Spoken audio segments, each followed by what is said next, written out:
ଦେଖନ୍ତୁ ଫ୍ରେଣ୍ଡସ୍, ସୁଭଦ୍ରା ଯୋଜନା କେମିତି ଆବେଦନ କରିବେ? ଅନଲାଇନ୍ ହେବ କି ଅଫଲାଇନ୍ ହେବ? ଆବେଦନ ପାଇଁ ଆପଣଙ୍କର କ'ଣ କ'ଣ ଡକୁମେଣ୍ଟ ଆବଶ୍ୟକ ହେବ? କେଉଁମାନେ ଏହାକୁ ଆବେଦନ କରିପାରିବେ? ପରିବାରର କେତେଜଣ ମହିଳା ଆବେଦନ କରିପାରିବେ? କେତୋଟି କିସ୍ତିରେ ଟଙ୍କା ମିଳିବ? ଏହି ଟଙ୍କା ରିଟର୍ଣ୍ଣ ଦେବାକୁ ପଡ଼ିବ କି? ଏଥିପାଇଁ ସୁଧ ଦେବାକୁ ପଡ଼ିବ କି? ଏହି ଭିଡ଼ିଓରେ ଡିଟେଲ୍ସରେ ଆଲୋଚନା ହେବ, ସେଥିପାଇଁ ଜମାରୁ ସ୍କିପ୍ କରିବେ ନାହିଁ ଏବଂ ଚ୍ୟାନେଲରେ ନୂଆ ଥିଲେ ଏବେ ହିଁ ସବସ୍କ୍ରାଇବ୍ କରିକି ଅଲ୍ ନୋଟିଫିକେସନକୁ ଅନ୍ କର। ଦେଖନ୍ତୁ, ସୁଭଦ୍ରା ଯୋଜନା କେମିତି ଆବେଦନ କରିବେ? ଏହାକୁ ଆପଣ ଅନଲାଇନ୍ ମାଧ୍ୟମରେ ଆବେଦନ କରିପାରିବେ। ଅଫଲାଇନ୍ର ଅପସନ୍ ନାହିଁ ବା ଅଫଲାଇନ୍ ମାଧ୍ୟମରେ ଆପଣ ଚାହିଁଲେ ମଧ୍ୟ ଆବେଦନ କରିପାରିବେ ନାହିଁ। ଅନଲାଇନ୍ ଆବେଦନ ପାଇଁ ଡକୁମେଣ୍ଟ କ'ଣ କ'ଣ ଆବଶ୍ୟକ ପଡ଼ୁଛି ଚାଲନ୍ତୁ ପ୍ରଥମେ ଦେଖିନେବା। ତ ଏଥିପାଇଁ ଆପଣଙ୍କର 6ରୁ 7 ଗୋଟି ଡକୁମେଣ୍ଟ ଆବଶ୍ୟକ ପଡ଼ୁଛି, ଯେମିତିକି ଆପଣଙ୍କର ଆଧାର କାର୍ଡ଼। ଆପଣଙ୍କର ପରିଚୟ ପତ୍ର ପାଇଁ ଆଧାର କାର୍ଡ଼ ନିହାତି ଭାବରେ ଆବଶ୍ୟକ। ତା ସହିତ ଆଧାର କାର୍ଡ଼ଟି ବ୍ୟାଙ୍କ ଆକାଉଣ୍ଟ ସହିତ ସେମ୍ ରହିଥିବା ନିହାତି ଭାବରେ ଆବଶ୍ୟକ, ନଚେତ୍ ଆପଣଙ୍କର ବ୍ୟାଙ୍କ ଆକାଉଣ୍ଟକୁ ପଇସା ଆସିବ ନାହିଁ। ଦେନ୍ ଦ୍ୱିତୀୟରେ ରହୁଛି ଆପଣଙ୍କର ଭୋଟର କାର୍ଡ଼, ଥାର୍ଡ଼ରେ ରହୁଛି ଆପଣଙ୍କର ବ୍ୟାଙ୍କ ପାସବୁକ୍, ଫୋର୍ଥରେ ରହୁଛି ଆପଣଙ୍କର ପାନ୍ କାର୍ଡ଼। ତ ଦେଖନ୍ତୁ, ବହୁତ ଜଣଙ୍କର ପାନ୍ କାର୍ଡ଼ ନାହିଁ, ସେମାନଙ୍କ ମନରେ ଡାଉଟ୍ ଥିବ ଯେ ସେମାନେ ଆବେଦନ କରିପାରିବେ କି ନାହିଁ। ତ ଦେଖନ୍ତୁ, ପାନ୍ କାର୍ଡ଼ ଗୋଟିଏ ଇମ୍ପୋର୍ଟାଣ୍ଟ, ବଟ୍ ଆପଣ ଯଦି ଚାହିଁବେ ଗୋଟିଏ ଦିନରେ ମଧ୍ୟ ଇମେଲ୍ ମାଧ୍ୟମରେ ପାଇପାରିବେ। ଯଦିଓ ଆପଣ ଫିଜିକାଲି ପାଇପାରିବେ ନାହିଁ, ତଥାପି ଆପଣ ଇମେଲ୍ ମାଧ୍ୟମରେ ଗୋଟିଏ ଦିନରେ ଇଜିଲି ପାଇପାରିବେ। ସେଥିପାଇଁ ଆପଣ ଜମାରୁ ୱରିଡ୍ ହୁଅନ୍ତୁ ନାହିଁ। ପାନ୍ କାର୍ଡ଼ ନଥିଲେ ମଧ୍ୟ ଆପଣ ଆବେଦନ କରିପାରିବେ। 5 ନମ୍ବରରେ ରହୁଛି ଆପଣଙ୍କର ରେସନ କାର୍ଡ଼।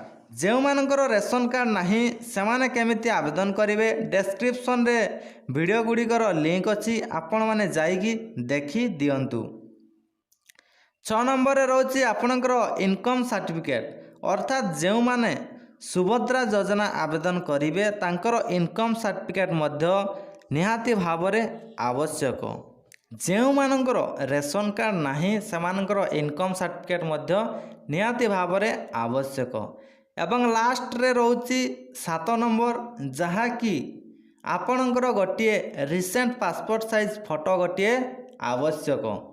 ଯଦି ଆପଣଙ୍କ ପାଖରେ ଏହିସବୁ ଡକୁମେଣ୍ଟ ରହୁଛି ତାହେଲେ ଆପଣ ଅନଲାଇନ୍ ମାଧ୍ୟମରେ ସୁଭଦ୍ରା ଯୋଜନାକୁ ନିହାତି ଭାବରେ ଆବେଦନ କରିପାରିବେ।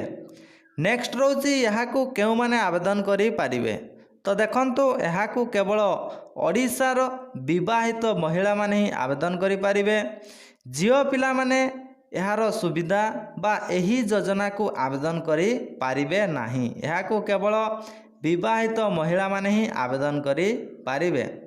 ନେକ୍ସଟ ରହୁଛି ପରିବାରର କେତେଜଣ ସଦସ୍ୟ ବା କେତେଜଣ ମହିଳା ଏହାକୁ ଆବେଦନ କରିପାରିବେ?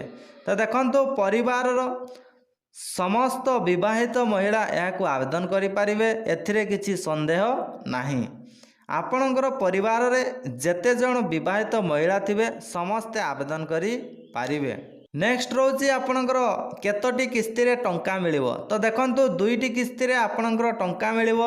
ପ୍ରଥମ କିସ୍ତିରେ ଆପଣଙ୍କର 25,000 ଟଙ୍କା ଏବଂ ଆଉ ଗୋଟିଏ କିସ୍ତିରେ ବା ଦ୍ୱିତୀୟ କିସ୍ତିରେ ଆପଣଙ୍କର ଆଉ 25,000 ଟଙ୍କା। ଏହିପରି ଭାବରେ ଆପଣ 2ଟି କିସ୍ତିରେ 50,000 ଟଙ୍କା ପାଇପାରିବେ ଏବଂ ଏହି ଟଙ୍କାକୁ ଆପଣମାନେ 2 ବର୍ଷ ଭିତରେ ଆପଣଙ୍କର ସୁବିଧା ଅନୁଯାୟୀ ଆପଣ ତାକୁ ଖର୍ଚ୍ଚ ମଧ୍ୟ କରିପାରିବେ। ନେକ୍ସଟ ରହୁଛି ଏହି ଟଙ୍କା ଆପଣ ରିଟର୍ଣ୍ଣ ଦେବାକୁ ପଡ଼ିବ କି? ତ ଦେଖନ୍ତୁ, ଏଥିପାଇଁ ଆପଣଙ୍କୁ କୌଣସି ରିଟର୍ଣ୍ଣ ଦେବାକୁ ପଡ଼ିବ ନାହିଁ କି ଏଥିପାଇଁ ଆପଣଙ୍କୁ କିଛି ଇଣ୍ଟରେଷ୍ଟ ବା ସୁଧ ମଧ୍ୟ ଦେବାକୁ ପଡ଼ିବ ନାହିଁ। ଆପଣଙ୍କର ଇଚ୍ଛା ଅନୁଯାୟୀ ଆପଣ ତାକୁ ଖର୍ଚ୍ଚ କରିପାରିବେ 2 ବର୍ଷ ମଧ୍ୟରେ। ତ ଏହି ସୁଭଦ୍ରା ଯୋଜନା ବର୍ତ୍ତମାନ ସୁଦ୍ଧା ଆପ୍ଲାଏ ଷ୍ଟାର୍ଟ ହେଇନାହିଁ। ଆବେଦନ ଆଉ ଅଳ୍ପ ଦିନ ମଧ୍ୟରେ ଷ୍ଟାର୍ଟ ହେଇଯିବ। ଯେମିତି ଷ୍ଟାର୍ଟ ହେବ ମୁଁ ଆପଣମାନଙ୍କୁ ନିହାତି ଭାବରେ ଇନଫର୍ମ କରିବି। ସେଥିପାଇଁ ଆପଣ ଚ୍ୟାନେଲ ସହିତ ଯୋଡ଼ି ରୁହନ୍ତୁ। ଲାଇକ୍, ସେୟାର ଏବଂ ସବସ୍କ୍ରାଇବ୍ ନିହାତି ଭାବରେ କରିବେ ଏବଂ ଆଶା କରୁଛି ଭିଡ଼ିଓଟିରୁ ଆପଣ ସମ୍ପୂର୍ଣ୍ଣ ଭାବରେ ବୁଝିଥିବେ। ଏବଂ ଯଦି ଆପଣଙ୍କ ମନରେ ଏହା ବ୍ୟତୀତ ମଧ୍ୟ ଆହୁରି କିଛି ଡାଉଟ୍ ରହିଯାଉଛି ତାହେଲେ ଡେସ୍କ୍ରିପସନରେ ପୂର୍ବ ଭିଡ଼ିଓ ଗୁଡ଼ିକର ଲିଙ୍କ୍ ଅଛି, ଆପଣମାନେ ସେ ଭିଡ଼ିଓ ଗୁଡ଼ିକୁ ଦେଖିଦିଅନ୍ତୁ। ଆପଣଙ୍କ ମନରେ ଯାହା ବି ଡାଉଟ୍ ଥିବ ଆପଣ ଡିଟେଲ୍ସରେ ଜାଣିପାରିବେ। ତଥାପି ଯଦି ଆପଣ ଜାଣିପାରୁନାହାନ୍ତି ତାହେଲେ କମେଣ୍ଟ ମାଧ୍ୟମରେ ଆପଣ ନିହାତି ଭାବରେ ଜଣାଇବେ, ମୁଁ ଆପଣମାନଙ୍କର ରିପ୍ଲାଏ ନିହାତି ଭାବରେ ଦେବି। ଥ୍ୟାଙ୍କ ୟୁ, ଜୟ ଜଗନ୍ନାଥ। ପୁଣି ଦେଖା ହେବ ଆଉ ଏକ ନୂଆ ଭିଡ଼ିଓରେ।